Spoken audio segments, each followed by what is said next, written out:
샬롬, 류 선생의 구속사 천국열차, 유도순 목사님의 신구약 성경 파노라마를 낭독하는 시간입니다. 지금은 요엘 파노라마 1장입니다. 메뚜기 재앙과 여호와의 날. 요절은 15절. 오라 그날이요 여호와의 날이 가까웠으니 곧 멸망같이 전능자에게로서 이르리로다. 1장의 중심점은 도표에서 보시는 바대로 당면한 전대미문의 메뚜기 재앙 4절을 통해서 여호와의 날이 가까웠으니 하고 15절, 2장 1절 앞으로 더 큰 재앙이 닥치게 될 것을 경고함이 있습니다. 1장 1절에서 2장 17절까지는 여호와의 날을 경고하면서 회개를 촉구하는 문맥임을 놓치지 마시기 바랍니다. 요엘 당시 전대미문의 메뚜기 재앙은 이미 임했습니다. 문제는 앞으로 더 큰 재앙이 다가오고 있다는 경고입니다. 선지자란 당면한 재앙만을 보고 근시안이 아닙니다. 당면한 재앙만을 보고 있는 근시안이 아닙니다. 이를 통해서 오라 그날이요 여호와의 날이 가까웠으니 하고 15절 다가오고 있는 더 큰 재앙을 원시하며 경고하는 자입니다. 가까운 장래에 닥칠 재앙은 아수르나 바벨론과 같은 외적일 수도 있으나 선지자가 내다보고 있는 여호와의 날은 더 멀리 그리스도의 초림으로 시작되어 재림으로 완성될 역사의 종말을 지향하고 있는 것입니다. 이를 두 단원으로 나누어 상고하겠습니다. 첫째 단원 1절에서 12절 전대미문의 메뚜기 재앙, 둘째 단원 13절에서 20절 다가오고 있는 여호와의 날. 첫째 단원 1절에서 12절 전대미문의 메뚜기 재앙. 팥종이가 남긴 것을 메뚜기가 먹었고 메뚜기가 남긴 것을 느시 먹었고 느시 남긴 것을 황충이 먹었도다. 4절 1. 늙은 자들아 너희는 이것을 들을지어다. 땅의 곰이나 너희는 귀를 기울일지어다. 너희의 날이나 너희 열조의 날에 이런 일이 있었느냐 합니다. 2절 이들이 당면한 메뚜기 재앙은 전대미문의 재앙이었던 것입니다. 2.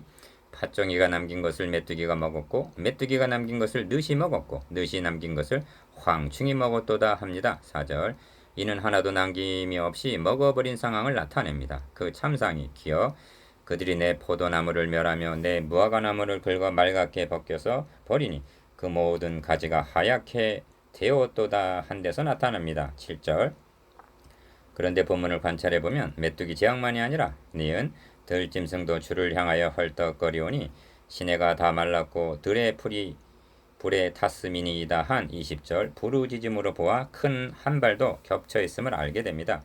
그리하여 12절에서는 포도나무가 시들었고 무화과나무가 말랐으며 석류나무야 대추나무와 사과나무와 및 밭의 모든 나무가 다 시들었으니 이러므로 인간의 희락이 말랐도다 합니다. 3. 그렇다면 이토록 철두철미한 재앙을 허용하신 의미가 무엇인가 하는 점입니다. 이에 대한 답이 2장 12절이라 할 수가 있습니다. 여호와의 말씀에 너희는 이자라도 금식하며 울며 애통하고 마음을 다하여 내게로 돌아오라 하십니다. 아모스 4장에서도 기어 또 내가 너희 모든 성읍에서 너희 일을 한가하게 하며 너희 각지에서 양식이 떨어지게 하였으나 너희가 내게로 돌아오지 아니하였느니라.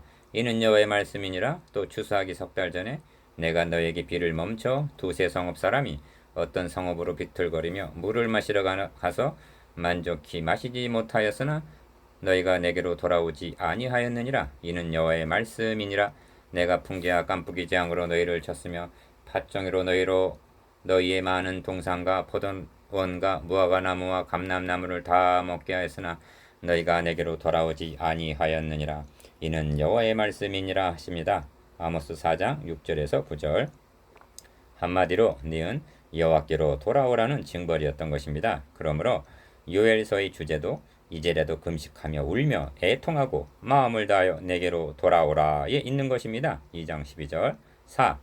이러한 하나님의 마음이 팥종이가 남긴 것을 메뚜기가 남긴 것을 느시 남긴 것을이라는 4절 점진적인 묘사에서도 드러납니다.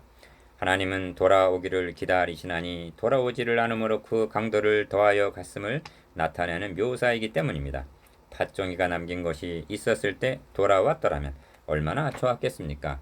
무르 취하는 자들아 1. 무르 취하는 자들아 너희는 깨어 울지어다 합니다. 5절 상반절 취하는 자란 무슨 뜻인가? 실제로 술에 취한 자일 수도 있습니다. 그런데 술이란 각성제가 아니라 정신을 혼미케 하는 마취제와 같은 것입니다.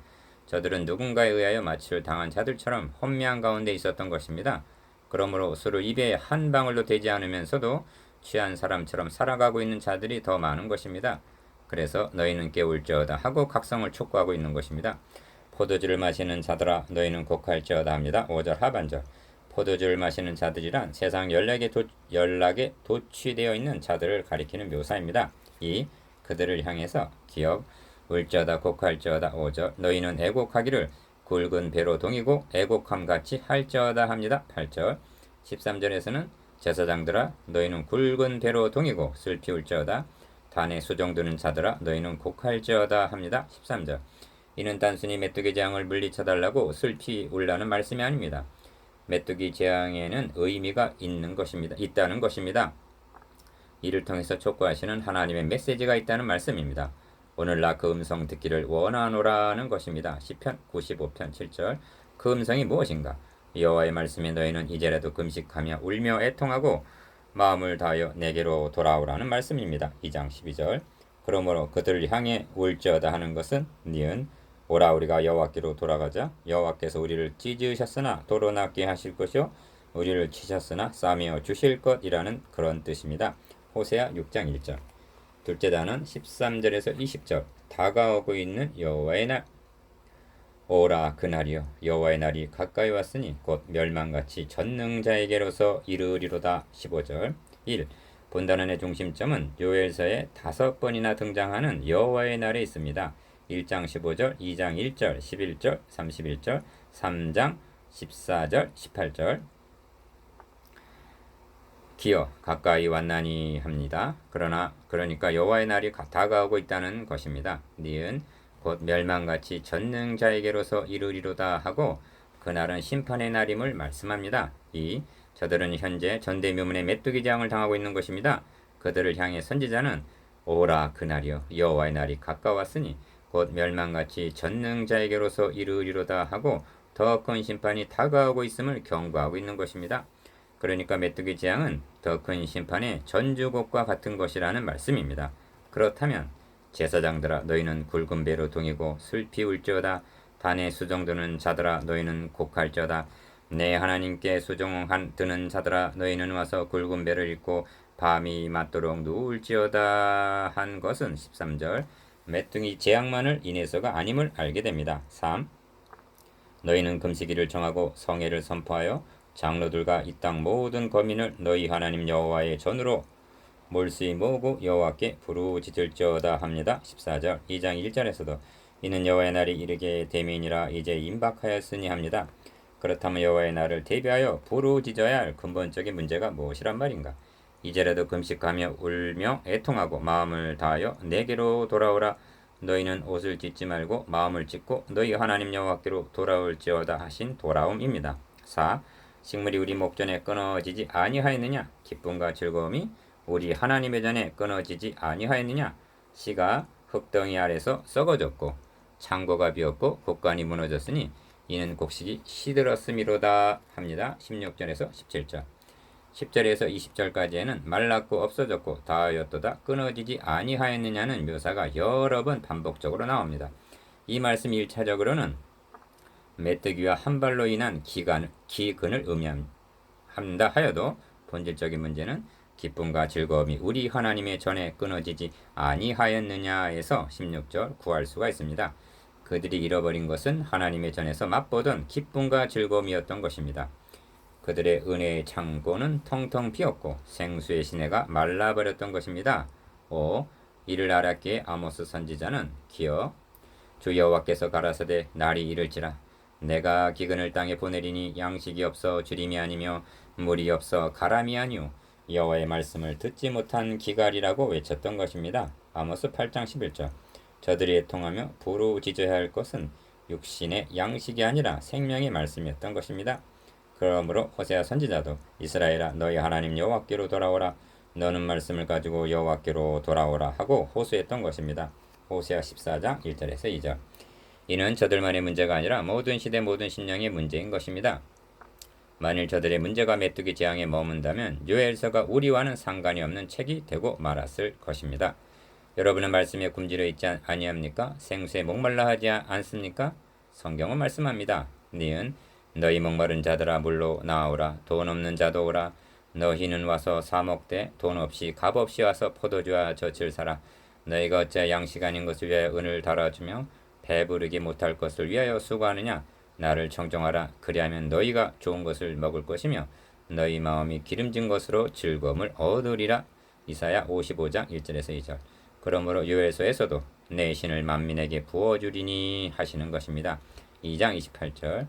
왜냐하면 이것이 근본적인 해답이기 때문입니다. 이어 그러므로 최우선적인 문제는 기쁨과 즐거움이 우리 하나님 전에 끊어지지 아니하였느냐 한 잃었던 기쁨과 즐거움을 회복하는 일입니다. 하나님 전으로부터, 다시 말하면 강단에서 선포되는 말씀을 통해서 기쁨과 즐거움만 맛볼 수 있다면 우리는 하박국 선지자같이 비록 무화과 나무가 무상치 못하며 포도나무에 열매가 없으며 감람나무에 소출이 없으며 밭에 식물이 없으며 우리의 양이 없으며 외양간에 소가 없을지라도 나는 여호와를 인하여 즐거워하며 나의 구원의 하나님을 인하여 기뻐하리로다 하고 하박국 3장 17절에서 18절 찬양할 수가 있는 것입니다. 반대로 기쁨과 즐거움이 우리 하나님 전에 끊어졌다면 내 곳간을 헐고 더 크게 짓고 내 모든 곡식과 물건을 거기 쌓아두었다 한들 누가복음 12장 18절 무슨 소용이 있겠습니까? 그렇다면 기쁨과 즐거움은 어디서 구할 수 있는가? 이를 2장 21절에서 32절까지에 가서 찾게 될 것입니다. 7. 1장을 마치기 전에 3절 말씀을 묵상해 보아야만 하겠습니다. 너희는 이 일을 너희 자녀에게 구하여 너희 자녀는 자기 자녀에게 구하고 그 자녀는 후 시대에 구할 것이니라 하십니다. 3절. 망각하지 않도록 이처럼 자손 대대로 전해주라 하나님께서 명하신 바가 무엇입니까? 그것은 메뚜기가 아닙니다. 양식이 아닙니다. 성경의 넓은 문맥을 통해서 보시기 바랍니다. 그것은 유월절 어린 양, 곧 하나님의 독생자가 우리 죄를 위하여 대신 죽으셨다는 복음입니다. 현대교회가 잃어버린 기쁨과 즐거움은 오직 복음 안에서만이 회복할 수가 있습니다.